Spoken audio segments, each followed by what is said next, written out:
The silverware was perfect.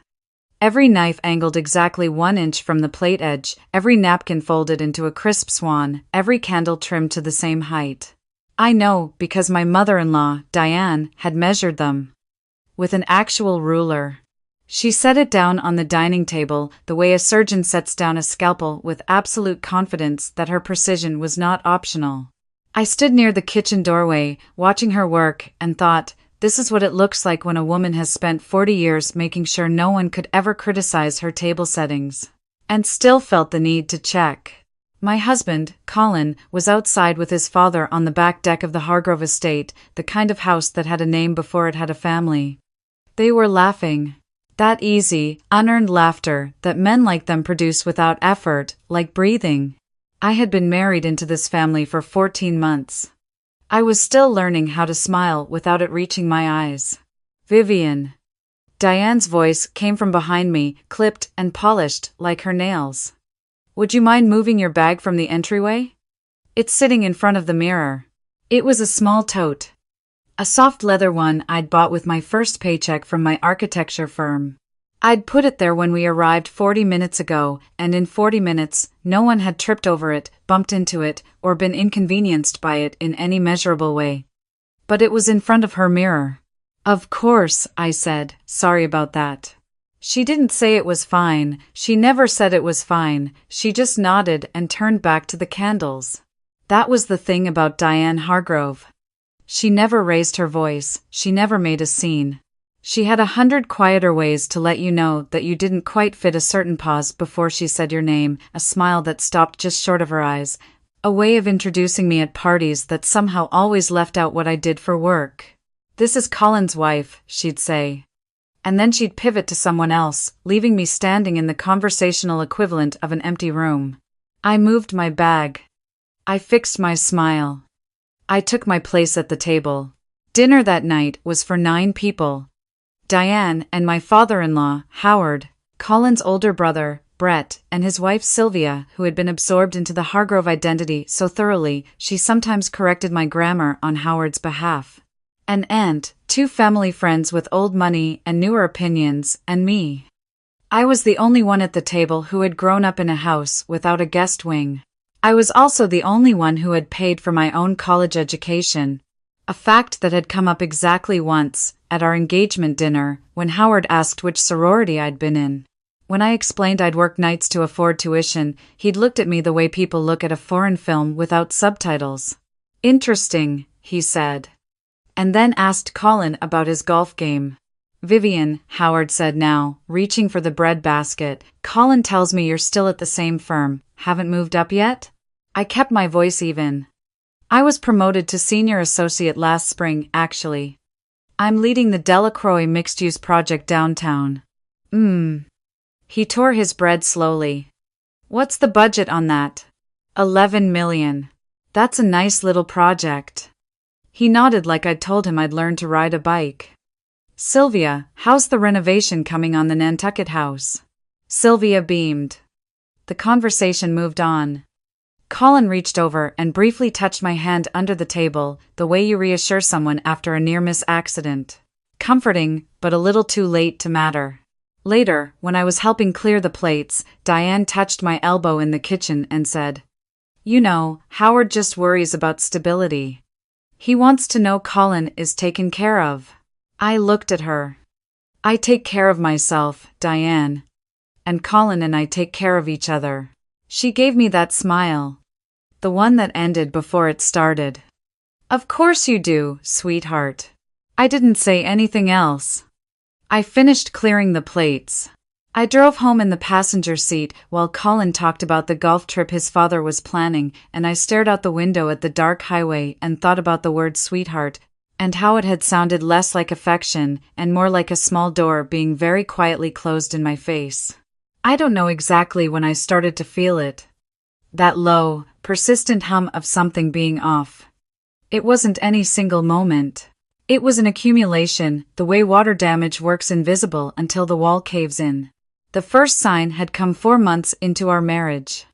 Colin mentioned, gently and over dinner, that his father had a thought about our finances. Not a suggestion. A thought. Howard believed we should consolidate our accounts. He didn't want us to feel the strain of managing things separately. All the most successful couples he knew operated from one pool. It was simpler, he said, more unified. I remember asking Colin if this was something he wanted or something his father wanted. He paused for just a beat too long. It makes sense, V, he said. We're a team. I agreed to a joint checking account. I did not agree to move my savings. Colin didn't push it. The second sign came 6 months later when I discovered that Colin had listed the condo, our condo, the one I had put 40% of the down payment toward as collateral on a business loan I had never heard of. When I asked about it, he explained it was for a real estate development his father was backing. A sure thing, he said. In and out. In a year. He hadn't mentioned it before because he hadn't wanted to worry me. You used our home as collateral without telling me, I said. It's not a big deal, Viv. Colin. My dad knows what he's doing. He's done this 100 times. I let it go. I told myself it was growing pains. That every marriage had a learning curve. That I was maybe being too rigid, too independent, too much of the woman who had handled everything alone before him and couldn't relax into partnership. That was the story I told myself. It took me another 8 months to understand it was the story they were counting on me to believe. The Hargrove family had a foundation. The Hargrove Family Legacy Foundation, to be precise. It funded scholarships and historic preservation projects and had a very tasteful website with a photo of Howard and Diane shaking hands with a senator. It was also, I would eventually learn, a structure that Howard had been using for years to move money in ways that were, according to the forensic accountant I would later hire, creative at best and fraudulent at worst. I found out about my role in it by accident. It was a Tuesday in March. I had come home early from a site visit because the contractor had double booked and half the crew hadn't shown. I wasn't supposed to be home. Colin wasn't expecting me. And when I walked into the second bedroom we used as a home office, I found his laptop open to a document I had never seen before. It was a transfer authorization. My name was on it. My signature, or something that looked very much like my signature, was at the bottom. The amount was $67,000. It was dated 3 weeks prior. I sat down, my knees were shaking, but I made myself be still and read every word. It was a transfer from a joint investment account I hadn't known existed. An account that had been opened in both our names at a private brokerage, funded I would find out later with money Colin had been quietly moving out of our shared checking account over the course of a year. $30 here, $200 there. The kind of amounts that don't trigger alerts if you're not watching closely. I had been watching, but not closely enough. Not for that. The transfer went to an LLC. Hargrove Capital Partners, which was, of course, Howard's. I photographed every page with my phone. I closed the laptop. I went to the bathroom, sat on the edge of the tub, and pressed my hands flat against my thighs until they stopped shaking. Then I texted my father. Not to tell him everything. Not yet. Just 3 words. Are you busy tonight? He called back in 4 minutes. My father is a retired civil engineer from Dayton, Ohio. He has large hands and a quiet voice, and he has never once in my life made me feel small. When I was 9 and came home crying because a girl at school said our house looked poor, he sat with me on the porch steps and said, "Viv, people who need to make others feel small are the ones living in the smallest spaces inside." I didn't fully understand it then. I understood it now. I told him everything on the phone. He listened without interrupting. When I finished, he said, "Okay, don't touch anything. Don't confront him yet. And first thing tomorrow, you call a lawyer." "Dad." "First thing tomorrow, Vivian." "Okay. And Viv?" A pause. "You didn't do anything wrong. You hear me?" I pressed my phone to my chest after we hung up and sat in the quiet bathroom for a long time, not crying, just breathing, just recalibrating. Colin came home that night and I made dinner and we watched something on TV and he kissed me on the cheek before bed and I lay there in the dark next to him and thought, "You have no idea what is coming." And I almost felt sorry for him. Almost. The lawyer's name was Patricia Osei. My college roommate's older sister had used her in a complicated divorce 2 years prior and described her as the kind of woman who made opposing counsel rearrange their whole afternoon. She had a small office in Midtown with no art on the walls, just bookshelves and a window that looked out over a parking garage, and she made me feel safer than I had in months just by the way she shook my hand. She reviewed everything I had photographed. She asked questions in a specific, unhurried order that told me she had seen patterns like this before. When she finished, she leaned back and looked at me. "The forged signature is the most significant piece," she said. "That's not a gray area. That's wire fraud." "I don't want to go to the police," I said. "Not yet. I want to understand the full picture first." She nodded. "Smart. We file for divorce first, request full financial discovery. Once we have that, if the criminal angle is warranted, we pursue it. But full disclosure is going to expose things they would very much prefer stayed buried.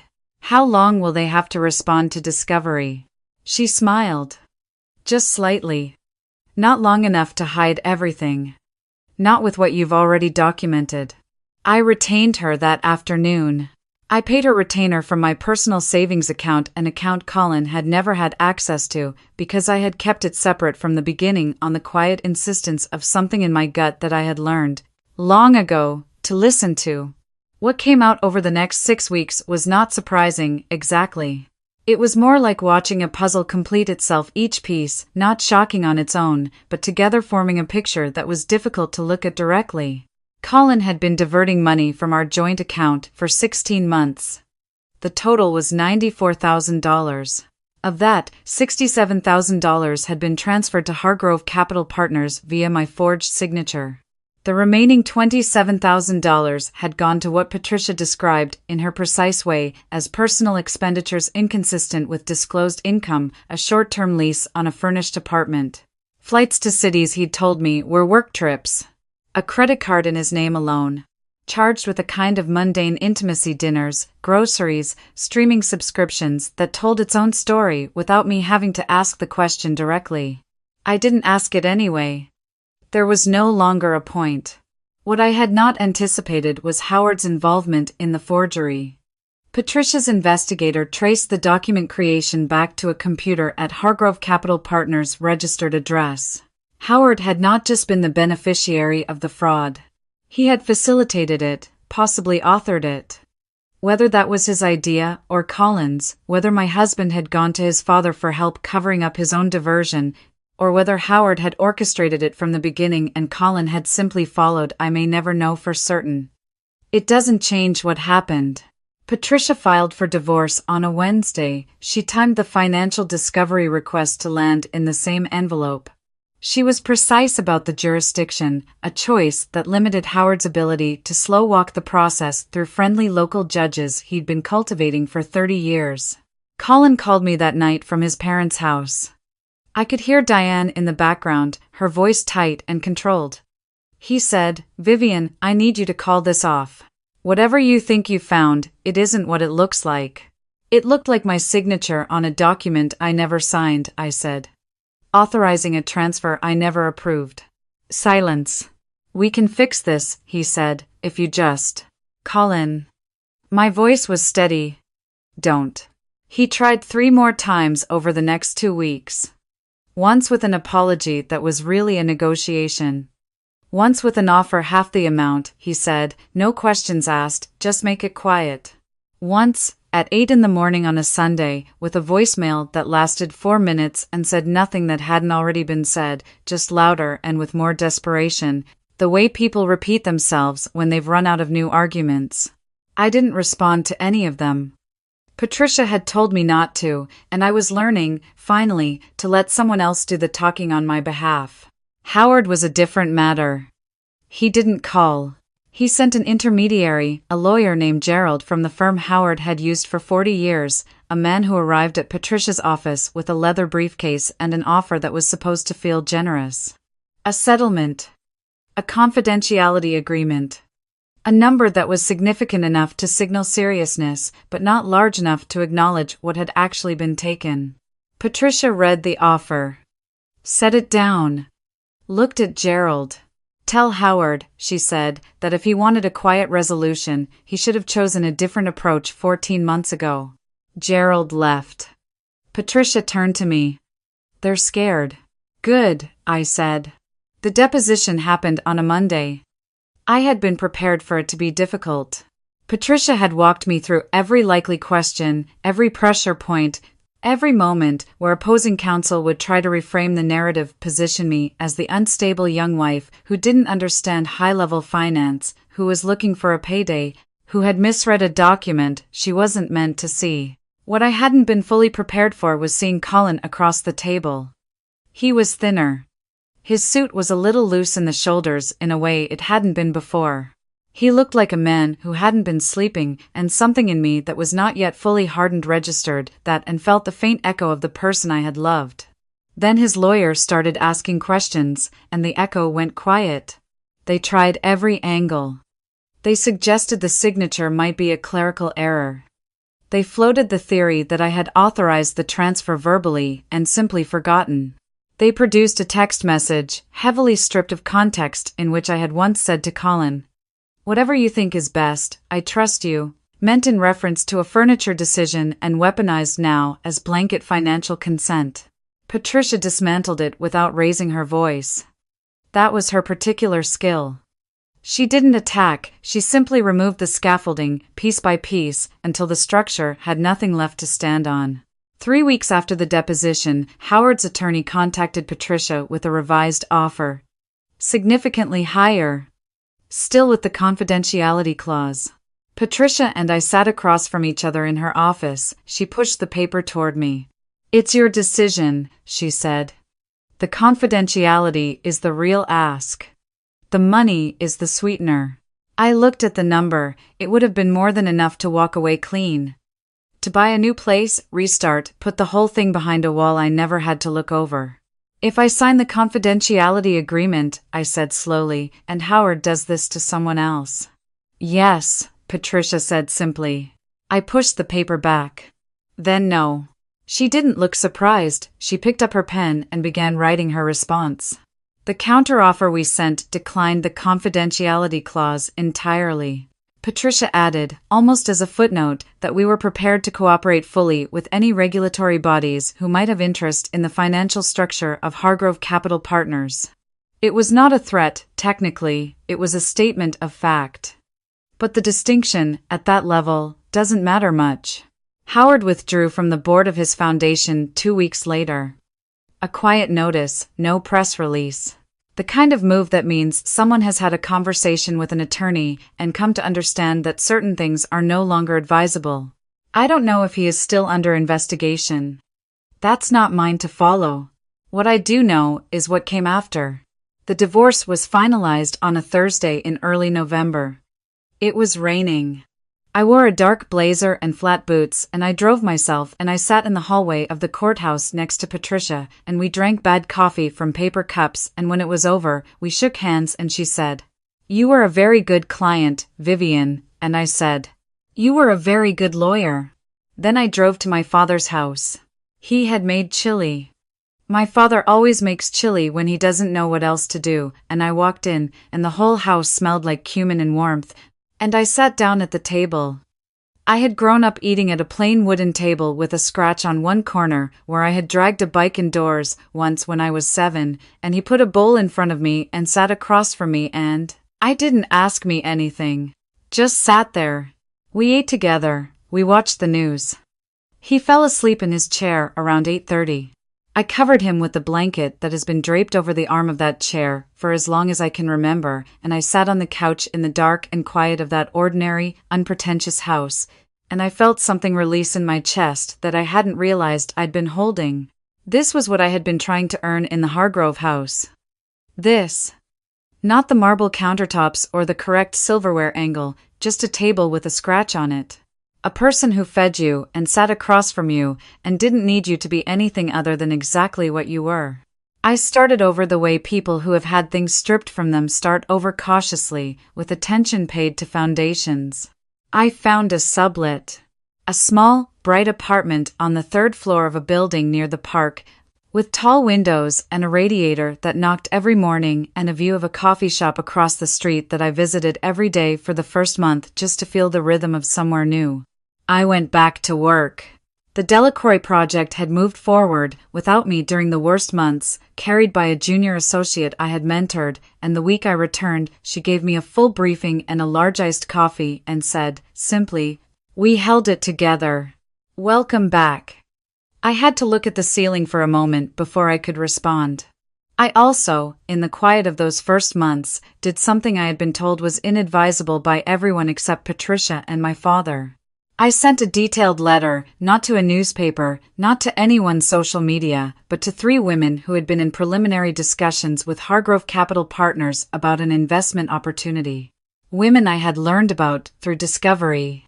I wrote only what was documented fact. I made no accusations that went beyond the public record. Patricia reviewed every word. 2 of them wrote back.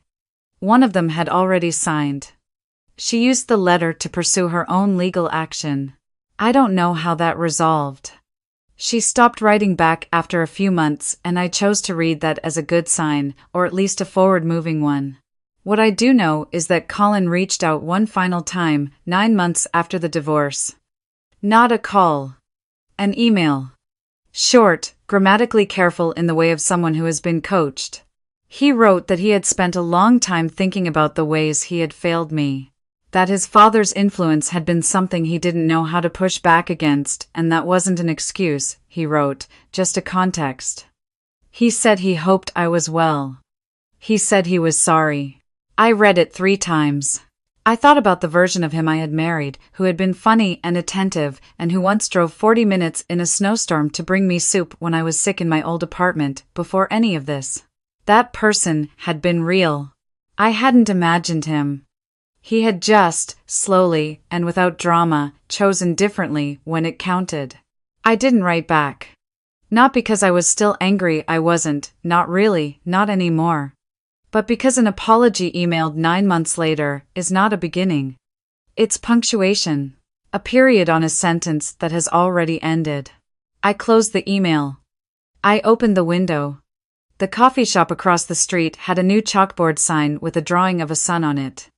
A man was reading outside on the small patio, his dog sleeping at his feet.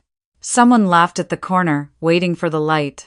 The city moved the way it always moves without waiting for any of us to be ready, without pausing to check whether we have finished processing the last thing before presenting us with the next. I had a meeting in an hour. A new client, a woman who was opening a community art space in a neighborhood that had been told, for years, that it couldn't sustain anything beautiful.